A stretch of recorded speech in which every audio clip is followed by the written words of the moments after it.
Nous avons, dans une interview, parlé du régime ivoirien. Certains Burkinabés sont montés sur leurs chevaux et critiquent. Je le dis et je persiste. Nous n'avons rien contre le peuple ivoirien, mais nous avons quelque chose avec ceux qui dirigent la Côte d'Ivoire.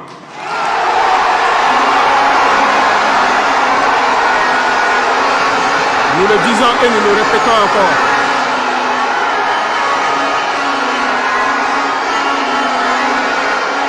Laissez-moi vous dire quelque chose. Permettez-moi de vous dire quelque chose. Il y a bel et bien à Abidjan un centre des opérations pour déstabiliser notre pays. Personne ne peut le nier et nous vous ferons les preuves dans les jours suivants. Nous vous montrerons des preuves physiques. Vous allez comprendre de quoi nous parlons. Personne ne viendra nous dire qu'au Bénin, il n'y a pas de base française dirigée contre nous. Nous avons les preuves sous la main. 2 bases importantes.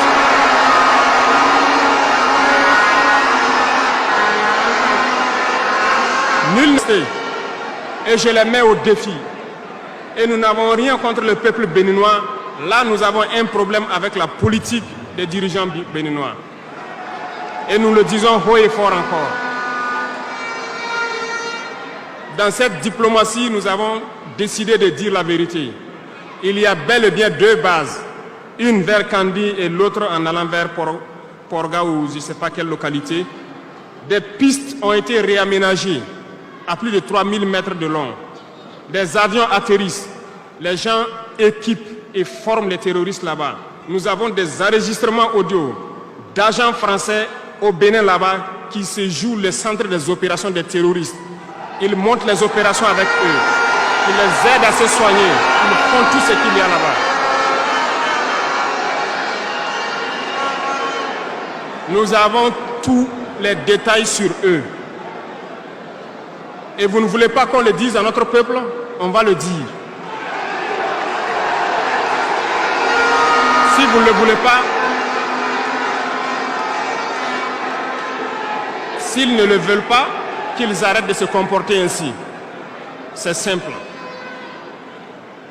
Nous n'avons forcé personne à prendre son indépendance. Si vous décidez de rester dans votre situation, mais ne prenez pas vos pays pour en faire des bases arrêts parce que ce sont vos populations qui vont en souffrir après. Et ce n'est pas une bonne politique. Nous le disons par expérience, et je le répète toujours, le Burkina a été une base arrière pour déstabiliser certains pays. Et ce n'est pas bien. Le Burkina a été une base arrière à un moment donné pour les terroristes ici. Voilà le prix que nous payons. Donc, pour prévenir les peuples de ces pays dont je parle, doivent parler à leurs dirigeants et qu'ils arrêtent cette politique parce que ça ne les arrange pas du tout.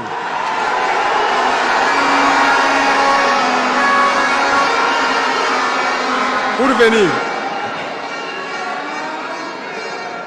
dans le volet communication et culture. Famille, vous comprenez pourquoi nous sommes en train de nous battre pour qu'Alassane Dramane Ouattara puisse dégager l'Afrique de l'Ouest. Vous savez pourquoi nous sommes en train de nous battre aujourd'hui pour qu'Alassane Ouattara, vraiment, ce gars-là puisse se retrouver en prison. Alassane Ouattara est le déstabilisateur de la Côte d'Ivoire et il veut déstabiliser l'Afrique. Il veut déstabiliser l'Afrique de l'Ouest. Alassane, est-ce que vous savez qu'Alassane Dramane Ouattara est en train de faire une base américaine vers Odiéné? Il a en train de faire une base américaine vers Odiéné. Est-ce que vous savez qu'Alassane Dramane Ouattara, dans les jours à venir, dans les mois à venir, juste pour protéger son 3e mandat, pour se protéger lui, pour protéger son ami Emmanuel Macron, qui est en train de finir en France, vont faire des bases françaises encore en allant quelque part vers Wangolo. Mais la base américaine là, ils sont en train de faire une base américaine vers Odiéné, est-ce que vous savez? Juste pour déstabiliser le Burkina Faso, le Burkina, le Mali. Maintenant, Patrick Talon, moi je ne parle pas de lui parce que c'est pas mon pays, le Bénin. Ils ont fait une base. J'avais fait une vidéo pour vous dire que nous avons envoyé un colonel français pour déstabiliser, ils ont 6 mois pour déstabiliser. Ils ont fait une base vers Bénin pour déstabiliser le Niger. Donc Alassane Ouattara, lui, doit s'occuper du Burkina et du Mali. Patrick Talon doit s'occuper du Niger. Au moment venu, s'il doit donner l'assaut, finalement donner l'assaut. Vous comprenez? Le président du Faso a dit quelque chose qui est très important qu'il faut retenir. Il a dit quoi? Il dit, peuple, n'acceptez pas que ces présidents-là fassent de votre pays les bases des terroristes. Aujourd'hui, là, avec la mer américaine qu'ils vont installer au Djéné, là, ils vont former des terroristes pour rendre la vie invivable au Burkina au Burkina et au Mali. Mais après, qui va payer les pots cassés? Alassane Ouattara, il s'en fout. Blaise Compaoré hier, Blaise Compaoré a entretenu les djihadistes. Il a entretenu les djihadistes. Hier au Burkina, c'était la base des djihadistes, c'était le Burkina. Il les entretenait. Aujourd'hui, ces djihadistes, ils sont retenus contre le Burkina Faso. Les djihadistes qu'Alassane Ouattara veut entretenir dans le nord, là, pour déstabiliser le Burkina et le Mali, là, ils vont finir par se retenir contre la Côte d'Ivoire.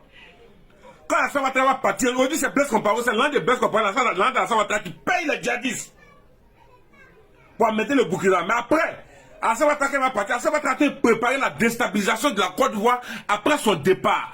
Après son départ, il est en train de préparer la déstabilisation de la Côte d'Ivoire parce que les djihadistes vont commencer à s'exploser partout dans la Côte d'Ivoire.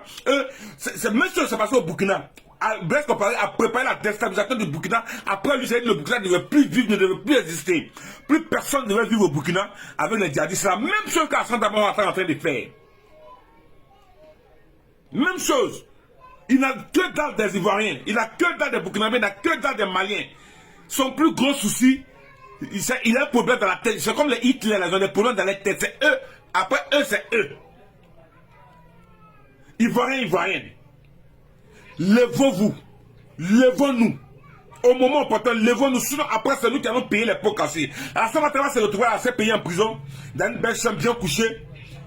Et c'est nous qui allons payer les pots cassés. C'est nous qui allons maintenant voyager en regardant à côté de nous, en regardant nos voisins, les gens qui ont porté boubou, en regardant mal les peuls, en regardant mal certaines personnes. Parce que Alassane Ouattara est en train d'entretenir les djihadistes aujourd'hui. Les Américains qui sont, la base américaine, ils vont faire là-bas, les Français qui vont recevoir dans le nord là-bas, là. C'est pas faire quelque chose. D'abord, ils vont venir.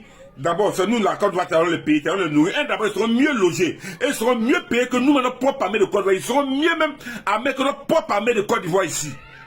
Ils vont réveiller-vous. Après, maintenant, pour faire partie sur de la Côte d'Ivoire, ça sera de la gangrène. Ils vont s'enraciner. Le prochain président qui va venir va prendre pratiquement 5 ans à lutter pour pouvoir les faire partir. À ce moment, eux maintenant ils vont activer ces djihadistes qu'aujourd'hui là. Alors ça va travailler cautionner qu'on puisse les former ici pour aller déstabiliser le Burkina et le Mali. Eux ils vont se retourner maintenant contre nous parce qu'ils vont dire que vous avez un deal avec le président Alassane Ouattara qui était là avant. Il faut que le président qui est là puisse suivre. Le président qui ne va pas suivre. Parce que c'est le panafricanisme. Il ne va pas suivre.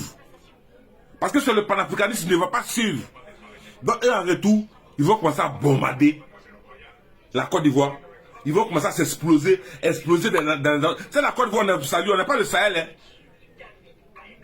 On n'est pas le Sahel, la Côte d'Ivoire. On n'est pas le Sahel. Donc du coup là, ici là, pour faire exploser les endroits, c'est facile. C'est très facile. Très facile. Oh. Après attendant salut, ils vont préparez-vous. Préparez-vous.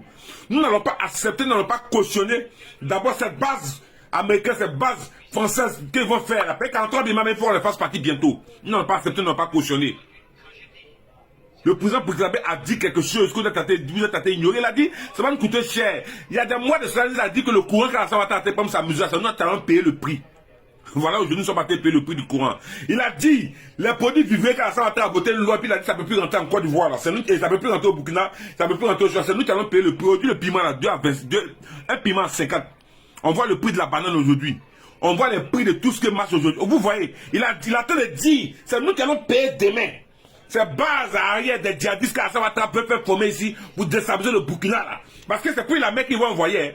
C'est pour l'armée de Côte d'Ivoire qu'ils vont envoyer. Parce que l'armée de Côte d'Ivoire ne veut même pas partir, c'est maintenant payer les Burkinabés, les Maliens, sur nos frères.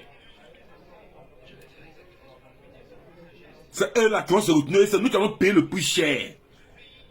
Président Guillaume Soro, Gbagbo Laurent, c'est le moment. Vous aimez votre patrie, vous aimez votre peuple, vous aimez votre patrie, vous aimez votre peuple. C'est le moment pour vous de vous lever avant que cette base soit installée pour qu'on puisse former les djihadistes. Merci DJ, vous pouvez partager la vidéo. Ciao, ciao.